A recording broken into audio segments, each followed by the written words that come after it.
തീർത്തും അപ്രതീക്ഷിതമായിരുന്നു മമതാ ബാനർജി എന്ന നേതാവിൻ്റെയും അവർ രൂപം നൽകിയ തൃണമൂൽ കോൺഗ്രസ് എന്ന പാർട്ടിയുടെയും അവസാനം. തിരിച്ചു വരാനാകാത്ത വിധം എന്നൊക്കെ നമ്മൾ ആലങ്കാരികമായി പറയാറില്ലേ? അക്ഷരാർത്ഥത്തിൽ മമതയുടെ കാര്യത്തിൽ ആ പ്രയോഗം അന്വർത്ഥമാവുകയാണ്. നിയമസഭാ തെരഞ്ഞെടുപ്പിൽ തോറ്റതിനു പിന്നാലെ പ്രവർത്തകർ കൂട്ടമായി BJPയിൽ ചേക്കേറി. MLA-മാരിൽ ഒരു വിഭാഗം BJPക്ക് കൈകൊടുത്തു കഴിഞ്ഞു. ഇതോടെ പാർട്ടിയിൽ ചുരുക്കം ചില MLA-മാർ മാത്രമേ ബാക്കിയുള്ളൂ. തെരഞ്ഞെടുപ്പിൽ തോറ്റതോടെ വെറും നേതാവായി മാത്രം മമതാ ബാനർജി മാറിയിരിക്കുകയാണ്. ഇതോടെ മമതാ ബാനർജി എന്ന നേതാവ് തിരികെ കോൺഗ്രസിലേക്ക് പോകുമോ എന്നാണ് ഏവരും ഉറ്റുനോക്കുന്നത്. അതിനുള്ള നീക്കങ്ങൾ നടക്കുന്നുവെന്ന റിപ്പോർട്ടുകൾ പുറത്തു വരുന്നുണ്ട്. ഇനിയും നോക്കി നിന്നാൽ തൻ്റെ പാർട്ടി ബാക്കിയുണ്ടാകില്ലെന്ന ചിന്തയാണ് മമതയെ ഇതിന് പ്രേരിപ്പിക്കുന്നത്. പശ്ചിമ ബംഗാളിൽ ആർക്കും തന്നെ വീഴ്ത്താൻ സാധിക്കില്ല എന്നതിൻ്റെ ലേശം അഹങ്കാരം മമതാ ബാനർജിക്കുണ്ടായിരുന്നു. ആ അഹന്ത BJPക്ക് മുന്നിൽ തകർന്നടിഞ്ഞതോടെ ഇനി കോൺഗ്രസിനെയും ഇന്ത്യ മുന്നണിയെയും രാഹുൽ ഗാന്ധിയെയും അംഗീകരിക്കാമെന്ന തീരുമാനത്തിലേക്കാണ് മമത എത്തി നിൽക്കുന്നത്. നേരത്തെ ഒരു ദശാബ്ദത്തിലധികം മുഖ്യമന്ത്രി പദവിയിൽ ഇരുന്നതോടെ കോൺഗ്രസിനെ അടക്കം പുച്ഛിക്കുന്ന നിലപാടായിരുന്നു മമതയിൽ നിന്നുണ്ടായത്. ഒറ്റക്കെട്ടായി നിന്നില്ലെങ്കിൽ BJP കളം പിടിക്കുമെന്ന മുന്നറിയിപ്പ് വർഷങ്ങൾക്ക് മുമ്പ് കോൺഗ്രസ് നൽകിയതാണ്. എന്നാൽ അത് കണ്ടില്ലെന്ന് നടിക്കുക മാത്രമല്ല, കോൺഗ്രസിനെ അപ്പാടെ ബംഗാളിൽ നിന്ന് തൂത്തെറിയുമെന്ന് പ്രഖ്യാപിക്കുകയും ചെയ്തു. നിയമസഭാ തെരഞ്ഞെടുപ്പിൽ വലിയ തോൽവി ഏറ്റുവാങ്ങിയതോടെ ഇപ്പോൾ കോൺഗ്രസിൽ അഭയം പ്രാപിക്കുകയാണ് മമതയും TMCയും. മമതയുടെ വളർച്ചയെയും ബംഗാൾ രാഷ്ട്രീയത്തെയും പ്രധാനമായും സ്വാധീനിച്ചത് രണ്ട് സംഭവങ്ങളായിരുന്നു. ആദ്യത്തേത് 1990കളുടെ അവസാനം നടന്ന രക്തരൂക്ഷിത റാലിയാണ്.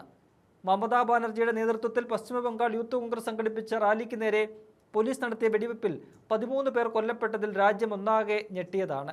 വോട്ടർ ഐഡന്റിറ്റി കാർഡ് വോട്ടിന് ആവശ്യമായ ഏക രേഖയാക്കണമെന്നാവശ്യപ്പെട്ടായിരുന്നു റാലി.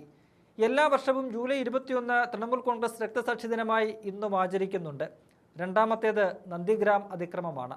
പോലീസ് വെടിവെപ്പിൽ 14 പേർ കൊല്ലപ്പെട്ട നന്ദിഗ്രാം അക്രമ സംഭവം ബംഗാൾ രാഷ്ട്രീയത്തിൻ്റെ ചരിത്രത്തിലെ ഒരു കറുത്ത അധ്യായമായി ഇന്നും രേഖപ്പെടുത്തുന്നുണ്ട്. ഈ രണ്ട് സംഭവങ്ങളിലും കോൺഗ്രസിൻ്റെ അദൃശ്യ സാന്നിധ്യം മമത ഇന്നും നിഷേധിച്ചിട്ടുമില്ല. 1990കളുടെ അവസാനത്തിൽ കോൺഗ്രസുമായി തെറ്റിപ്പിരിഞ്ഞ മമത തൃണമൂൽ കോൺഗ്രസ് രൂപീകരിക്കുകയായിരുന്നു. പിന്നീട് ഇന്ത്യയിലെ ഏറ്റവും സ്വാധീനമുള്ള വനിതാ നേതാവായി വളർന്ന മമതാ ബാനർജി പാർട്ടി വിട്ടെങ്കിലും ഇന്നും സോണിയാഗാന്ധി അടക്കമുള്ള നേതാക്കളുമായി അടുപ്പം വെച്ച് പുലർത്തുന്നുണ്ട്. പ്രാദേശികമായ ചില പ്രശ്നങ്ങളുടെ പേരിലാണ് കോൺഗ്രസുമായി മമത അകലം പാലിച്ചത്. ഇതിനിടയിലാണ് BJP രാജ്യത്ത് അധികാരത്തിൽ വരുന്നതും ശക്തി പ്രാപിക്കുന്നതും. വൈകാതെ ബംഗാളിലേക്കും കടന്നെത്തിയ BJP തൃണമൂൽ കോൺഗ്രസിനെ അപ്രസക്തരാക്കി ലോക്സഭാ തെരഞ്ഞെടുപ്പിൽ മികച്ച വിജയം നേടി. ഇതോടെയാണ് കോൺഗ്രസ് വിരോധം അവസാനിപ്പിച്ച് മമത ഇന്ത്യ മുന്നണിക്കൊപ്പം കൂടാൻ മാസങ്ങൾക്ക് മുമ്പ് തീരുമാനിച്ചത്. പിന്നാലെ രാഹുൽ ഗാന്ധിയെ പ്രധാനമന്ത്രിയാക്കി കോൺഗ്രസ് ഉയർത്തിക്കാട്ടിയപ്പോൾ മമത എതിർത്തില്ലെന്നതും ശ്രദ്ധേയമായ കാര്യമാണ്.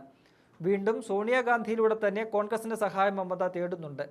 ബംഗാളിൽ തൻ്റെ പാർട്ടി തകർന്നു വീഴുമ്പോൾ കോൺഗ്രസിൽ നിന്ന് ഒരു കൈ സഹായം പ്രതീക്ഷിക്കുന്ന മമതയെ പാർട്ടി കൈവിടുമോ എന്ന് വരും ദിവസങ്ങളിൽ അറിയാം. എന്തായാലും വരും ദിവസങ്ങളിൽ TMC പൂർണ്ണമായും തകരുമെന്ന് മുതിർന്ന നേതാവും രാജ്യസഭാ MPയുമായ സുഖേന്ദു ശേഖർ റോയിയാണ് മുന്നറിയിപ്പ് നൽകിയിരിക്കുന്നത്. ഏതാനും ദിവസങ്ങൾക്കുള്ളിൽ തൃണമൂൽ കോൺഗ്രസ് എന്ന പാർട്ടി ഇല്ലാതാകുമെന്നും ദേശീയ രാഷ്ട്രീയത്തിൽ പോലും പ്രസ്ഥാനത്തിൻ്റെ വിശ്വാസ്യത പാടെ നഷ്ടപ്പെട്ടതായും മുന്നറിയിപ്പുകൾ വരുന്നുണ്ട്. കഴിഞ്ഞ നിയമസഭാ തെരഞ്ഞെടുപ്പിൽ ആകെയുള്ള 294 സീറ്റുകളിൽ 207 എണ്ണം നേടിയാണ് BJP അധികാരത്തിലെത്തിയത്. TMCക്ക് 80 സീറ്റുകൾ മാത്രമാണ് ലഭിച്ചത്. കോൺഗ്രസ് 2ഉം ഇടതുമുന്നണി 1 സീറ്റും കൊണ്ട് തൃപ്തിപ്പെടേണ്ടി വന്ന തെരഞ്ഞെടുപ്പിൽ TMCക്ക് കാര്യമായി ഒന്നും ചെയ്യാനായില്ല എന്നതാണ് വസ്തുത.